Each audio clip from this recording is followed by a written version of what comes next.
শারীরিক অত্যাচার নিয়ে আমি কথা বলতে চাই না, কিন্তু যেটা আমার সবচেয়ে বেশি অপমান বোধ হয়েছে সেটা হচ্ছে আমাদের বাংলাদেশি পাসপোর্ট তারা ছুঁড়ে মাটিতে যখন ফেলেছে, আসার সুযোগ তৈরি করে দিয়েছে। প্রথমে যে জিনিসটা মনে রাখতে হবে, এখনও কিন্তু গাজা মুক্ত হয়নি।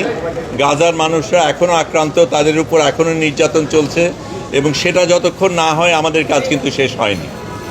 তার বাইরে যেটা বলবো, আমি অনেক মানুষকে ধন্যবাদ জানাবো। প্রথমে বাংলাদেশি যারা সারা পৃথিবীর থেকে সাড়া দিয়েছে, দোয়া করেছে, ভালোবাসা পাঠিয়েছে, তাদের কাছে আমি কৃতজ্ঞ। আমি তুরস্ক এয়ারলাইন্স আমাদের আসার ব্যবস্থা করে দিয়েছে, তাদের কাছে ধন্যবাদ জানাই। আমাদের দেশের সরকার যেভাবে সাড়া দিয়েছেন, আমাকে ওইখানে ইস্তানবুলে আমাকে গ্রহণ করেছেন, একদম আমার সাথে কোনো যোগাযোগ করার কিছু ছিল না, সেগুলির ব্যবস্থা করে দিয়েছেন, সেগুলির জন্য ধন্যবাদ। কিন্তু আবারও আমি বলবো যে আমাদের আসল সংগ্রাম বাকি আছে। যতক্ষণ ফিলিস্তিন মুক্ত না হবে ততক্ষণ আমাদের সংগ্রাম চলতে হবে। আমি যেতে পেরেছি, অনেকে যেতে পারিনি, অনেকে আমার সাথে যোগাযোগ করেছিল, তারা যেতে চেয়েছে। আমি মনে করি আরও হাজার এরকম ফ্লোটিলা যাওয়া দরকার, এবং যতক্ষণ না ফিলিস্তিন মুক্ত না হবে আমাদের এই সংগ্রাম চালিয়ে যেতে হবে। কঠিন তো অনেকগুলি জিনিস, এটা ঠিক আমাদের উপর নির্যাতন গেছে, কঠিন সময় গেছে, কিন্তু গাজাবাসীদের উপর যা হয় তার তুলনায় আমাদেরটা কিচ্ছু না। যেই জিনিসগুলি হয়েছে সেটা প্রথমে আমাদের একেবারে শুরু থেকেই যেই জিনিসগুলি ছিল, একেবারে প্রস্তুতির দিক থেকে অনেকগুলি সতর্কতার ব্যাপার ছিল, নিরাপত্তার ব্যাপার ছিল, অনেক কিছু আপনারা জানতে চেয়েছেন, আপনাদের জানানো যায়নি নিরাপত্তার কারণে, কিন্তু আমাদের একটা স্ট্র্যাটেজিক্যালি চলতে হয়েছে। আমি প্রথমে এই ফ্লোটিলায় যাওয়ার সুযোগ পাই 24 তারিখে, সম্ভবত সেপ্টেম্বরে। তখন আমি নিউ ইয়র্কে, তখন খুব দ্রুত টিকিট কেটে ঢাকায় এসে ঢাকার থেকে বদল করব, কাজে আমি ওখান থেকে আম্মান যাই, আম্মান থেকে দোহা যাই, দোহা থেকে ঢাকায় আসি, ঢাকায় এসে এখানকার কিছু কাজ সেরে অল্পক্ষণের মধ্যে আবার ফ্লাইট নিয়ে রোমে যাই।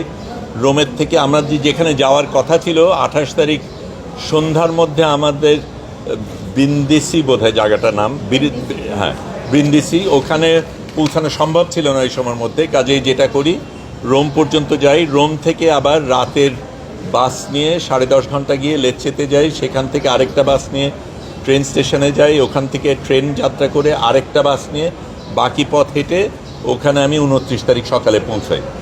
সেই দিন আমাদের প্রস্তুতি পর্ব ছিল, ট্রেনিংয়ের ব্যাপার ছিল। পরের দিন সকালবেলা আমরা রওনা দেই এবং তখন থেকে আমরা যাত্রা শুরু করি।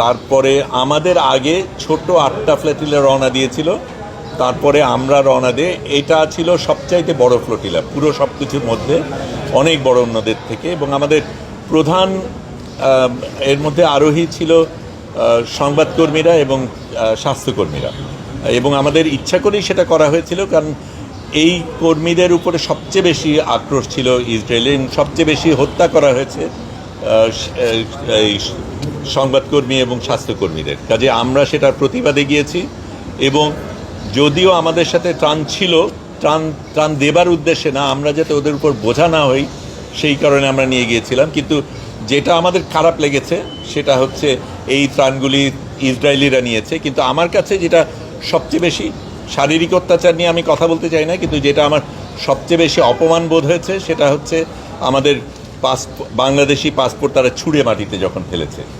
এইটা আমাকে ভীষণভাবে আক্রান্ত করেছে, এবং এই অপমান বোধের মানে এটার জন্য আমাদের বিচার আদায় করে নিতে হবে, এবং কোনো দেশ আমাদের সাথে এইভাবে আচরণ করে পার পেয়ে যাবে সেটা যাতে না হয় আমাদের দেখতে হবে।